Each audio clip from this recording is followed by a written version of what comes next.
Tonight in this holiday season, stories of peace, joy, and love. But first, fights shut down the Aurora Mall. Right now, Aurora police have called for help from Denver police and also the Arapahoe County Sheriff's Office. They are trying to shut down and evacuate the entire town center at Aurora. I think that's what they want us to call it now. They don't like it when we call it the Aurora Mall, which is the only thing anybody calls it. So what APD is saying is that there were multiple skirmishes inside the mall. This is video sent to us from just outside from La Muniz. You can hear people shouting in the background, trying to get the cops to release people who appear to be in custody or at least detained. APD is saying multiple skirmishes, which makes it sound more like a war zone than they probably want. They're trying to avoid the word fight or brawl or melee or anything that accurately describes what happened there at the mall today. If you've been in town for a while, you know that this is a long troubled property. There were people that were shot outside the mall in August and in March. Gang activity plagued the mall throughout the 2000s. There was someone shot and killed there in 2005. So just the latest disturbance to hit the Aurora Mall, and it happens on a day when a lot of people are out there trying to shop for the holidays. We have a crew that's just arrived out there gathering information about what's happened. Aurora police are trying to clear the parking lots at this point. They tell us that no customers were injured, no mall staff were injured. We don't have word of any arrests at this point. There's a lot of garbage floating around on Twitter about somebody getting shot at the mall. We have no reason to believe that that is true, but a lot of people pointing out that trouble has been the word there for a very long time. We'll keep you updated and we'll show you live pictures from the mall just as soon as we have those. Let's turn our attention to peace, the message of this holiday season. Peace has been personal for quite a while for Heather Eglund because her personal peace was shattered in April of 1999. She was a senior at the time at Columbine High School. And after other mass shootings, she founded the Rebels Project to connect with survivors. And her latest project comes in the form of a letter. Every time another tragedy strikes, we're kind of forced to be re-traumatized and relive some of those past feelings. So this says, "Dear Columbine High School, I feel very bad about what happened at your school. Dear Columbine High School, Dear Columbine High School, I am sorry to hear about your tragedy. My name's Heather Eglund and I'm a Columbine survivor." So 3 days after is when these were written. These are all from Tennessee. So you know that people around the world heard about Columbine and everybody was watching it, but it's something different to see people writing about it and writing to you about it. It really did impact everybody. As time passes, it gets a little bit easier. But you don't stop feeling for the communities. Hours after the SWAT team found my classmates and me huddled in a locked office in Columbine High School, I sat on my couch feeling utterly alone. So the Letters of Peace Project, there are 5 of us that did the videos and wrote the letters. When bombs went off at the marathon in Boston 2013. And each of us has gone through something different, yet the feelings are very similar. Dear world, we interact with hundreds of new people every year, and yet there are times we all feel alone. We kind of got fed up with feeling helpless after all the tragedies. We felt like we did have something to offer someone, and you know, we're experts in our own way of having gone through it. The truth is, none of us are alone. All we have to do is take notice. I hope that people take a minute to understand that it's cliche, but you don't understand another person's pain until you've walked in their footsteps. And chances are there are portions that you have walked through. And so you can understand other people if you just take a minute to listen. If a tree falls in the forest, is it jealous of the tree that falls in the city on a slow news day and gets surrounded by news cameras? So a tree falls here in Washington Park, a blue spruce, oddly enough, on Cedar Avenue. After a windy weekend, gusts in the city have died down. Winds in the foothills are still gusting up to 55 miles per hour. So the cleanup begins. In Denver, reminder, property owners, you're responsible. The city will clear a tree from the middle of the street, but then they'll bill you. Don't even think about tossing your Christmas tree on the debris pile. You really think they're going to believe that some little evergreen just snapped off cleanly in the wind? In Denver, bundle up the branches for your next large item pickup day. It'll be good branch bundling weather this week. Highs around 50 tomorrow through Friday. Glenn's forecast calls for things to get more interesting for New Year's. We will hear from Belen in just a bit and look ahead to the different way that holidays are taken apart and disposed of in Colorado specifically. We can report to you that the Aurora Mall is being evacuated and the cars are leaving the parking lot right now. Everything orderly on the outside. We'll update you on that shortly. But now to more optimistic news, like the Denver Broncos. Colorado is known for giving us a taste of all 4 seasons. The Broncos preseason, regular season, postseason, and offseason. Perhaps it's global warming, but the offseason is going to be the longest it's been for the Broncos since 2010. This is a good time to remind you, there are other teams in town. You're allowed to root for them as well. In fact, get on board now and you pretty well have your pick of seat on the bandwagon, because not all of them have really been rolling, if you know what I'm saying. And those that have been starved for media attention because we're always talking Broncos.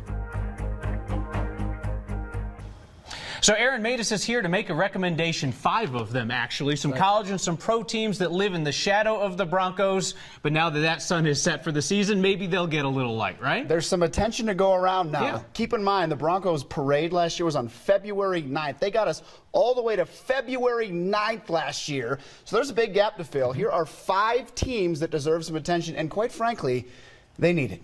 The University of Colorado women are about to start their Pac-12 schedule. The Buffs are 10-1 and ranked 20th in the country, so you can start rooting for them immediately. Not going to watch women's basketball? Then you're not allowed to complain about sporting events being too expensive. Tickets in Boulder are $10. Family friendly. Pitchers and catchers report to spring training in just a little more than a month. The Rockies could be good this year. Do not laugh, Kyle. A little bullpen help could go a long way. This team blew a ton of late leads last year. I'm not saying playoffs in 2017, but they could easily stay relevant into the next Broncos season. That's all we need from them, right? Late September? That's right. Late September, all right. The Denver Nuggets aren't all that good, but you don't need to be to make the NBA playoffs. They're close, and go see Nikola Jokic play. He's worth it. Trust me. Go ahead and get behind the University of Denver lacrosse team, national champions 2 years ago, and they'll be in contention again this year. The Pioneers start in late January. Their coach, Bill Tierney, is a living legend. And speaking of the Pioneers, get your rear end to Magnus Arena and catch a hockey game. DU went to the Frozen Four last season. They're ranked 2nd in the country right now, and first-round pick Henrik Borgstrom will wow you. The young man out of Finland might help this team back to the semifinals, which are the second week in April in Chicago. That team delivers a great product week in and week out, Kyle. I don't understand why there's seats available. 5 ways to get your sports fix following the Broncos season. Aaron Matus, many thanks. I want to update you on the situation right now at the Aurora Mall. That mall has been shut down and evacuated by Aurora Police, who called in Denver Police to assist along with the Arapahoe County Sheriff's Office. Multiple skirmishes are what they like to call fights these days. We don't know whether those were between patrons or between patrons and officers. All of that is tremendously unclear. What we know of at this point is that Aurora Police are saying, holiday's over, kids. Time to go home from the long-troubled Aurora Mall. Our next question comes from a viewer. When's it time to clean up after the holidays? When do you recycle Christmas trees? Is it okay to just drag it to the curb? Don't drag it to the curb. Most cities actually have tree recycling programs. In Denver, for example, you can take your tree to the curb, but only on the weekends of January 7th and the 14th. City will pick it up, just take off the decorations and lights. You would have done that, right? Then in May, you can actually go back and reclaim the mulch made from your Christmas tree at the city's annual giveaway. There are a bunch of drop-off locations around the metro area if you don't want to wait until January 7th or January 14th. Now, as for your lights and such, personally, I love the tradition of leaving them up until the stock show. But listen, you do you, Clark Griswold. It was 71 years ago. 2 young men met in the woods outside a town in Germany, one in tattered clothes, the other an American Army uniform. That soldier was Sid. The gaunt stranger would lead Sid to liberate the concentration camp at Dachau. They would stay in touch for a lifetime until Sid Schaffner died this morning in Denver at the age of 95. Sid's emotional reunion with Marcel Levy this year was seen around the world. 2 old men whose bravery as young men brought them together. That day, Marcel told Sid, "Everything that I have today is because of you." He might as well have been speaking for all the free world. Sid told him, "Don't praise me. If it wasn't me, it would have been someone else." Perhaps. But it wasn't someone else. It was Sid Schaffner, who passed away this morning in Denver at the age of 95.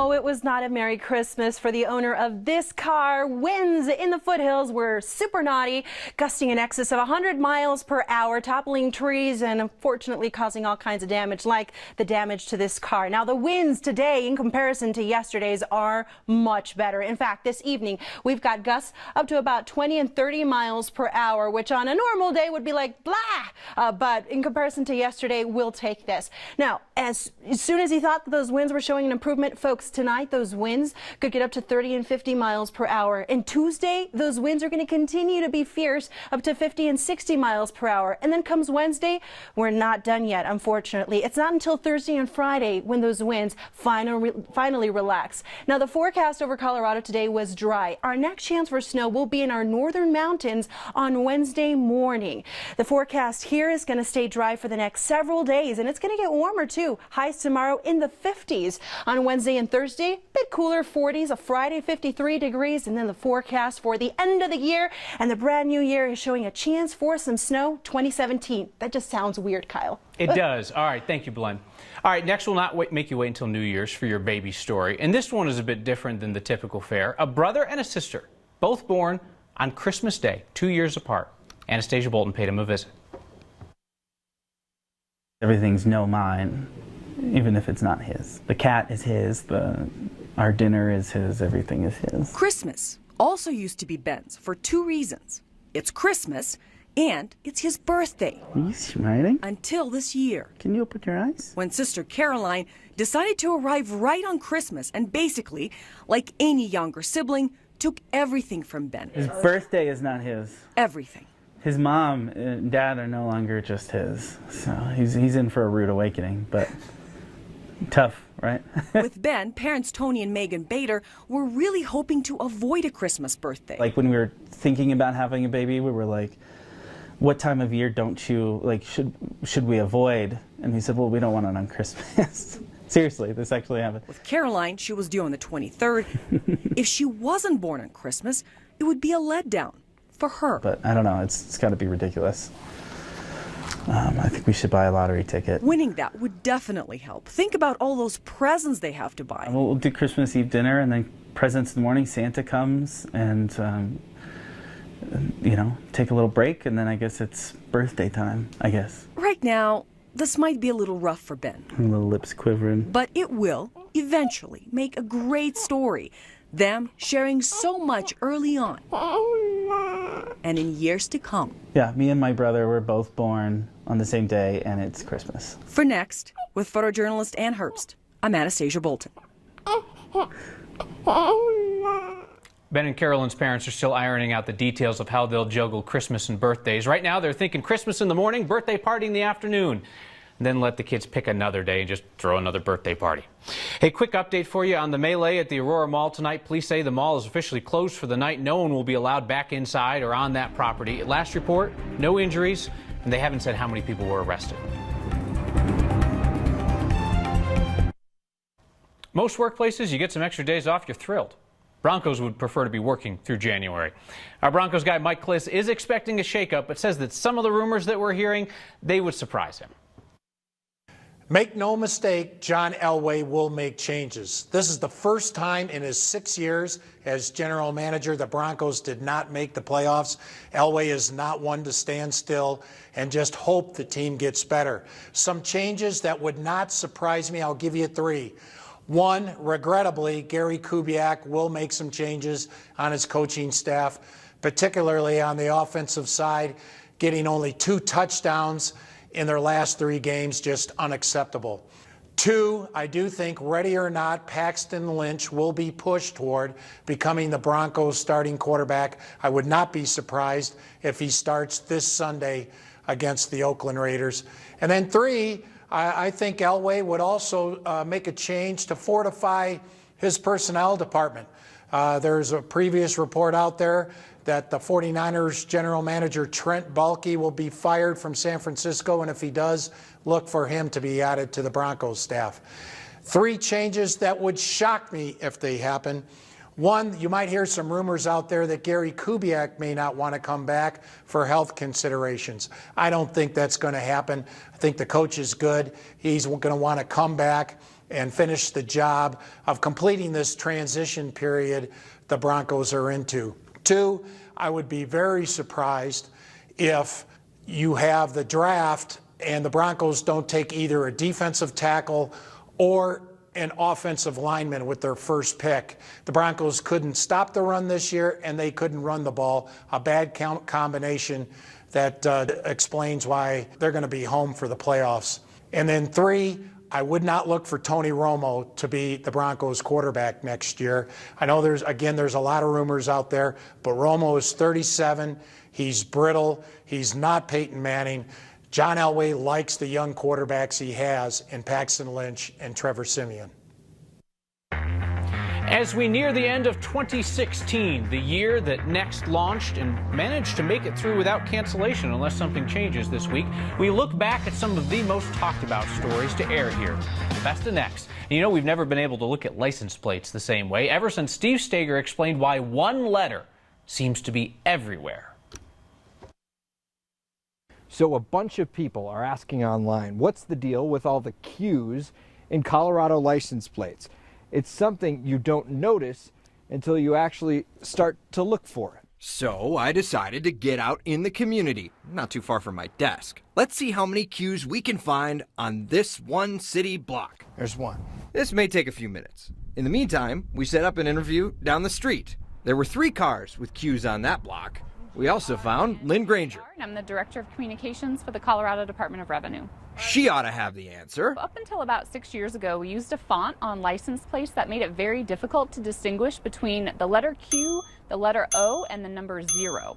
And that made it really hard for especially law enforcement officials to distinguish between those 3. So the DMV only used zeros, no O's, no Q's. 6 years ago, they made a slight change to the highway Gothic font they use that allows Q's and O's to appear more clearly. And 2 years ago, they started issuing plates with both letters. We've had about a rise since the December 2014. Between now and then, we've had an additional 200,000 vehicles registered in the state of Colorado. And of course, that's about the time that we started issuing the Q and the O on license plates. So it would make sense that we would have a lot more of those. There's 4. So either the novelty or the sheer volume of newly licensed cars is making people notice. I think it's funny that that's something that people would kind of catch on to and go, hey, that's weird. Back on our block, it didn't seem like a popular letter until the end. 10, 11. 4 cars in a row had Q's, making the grand total 12. And since then, I've seen Q all over the place. For Next, this is Steve Stager. Every day we get an email from somebody who's seen a Q and can't unsee it. We'll have an update on the disturbance that shut down the Aurora Mall tonight, as well as your feedback on the way that we are covering that situation. Next. Quick update on the situation at the Aurora Mall tonight, which has been evacuated and shut down after what Aurora police are calling multiple skirmishes. Again, that's their word, not ours. It makes it sound like a war zone when in fact there were probably just some fights or clashes with officers there. People looking to pick up family members at the mall can do that off of Exposition tonight. Again, nothing on injuries or arrests at this point. Your feedback now on how we've covered that story tonight. Lisa writes, disappointed in your coverage, calling it long trouble. The mall is hyperbole and obnoxious.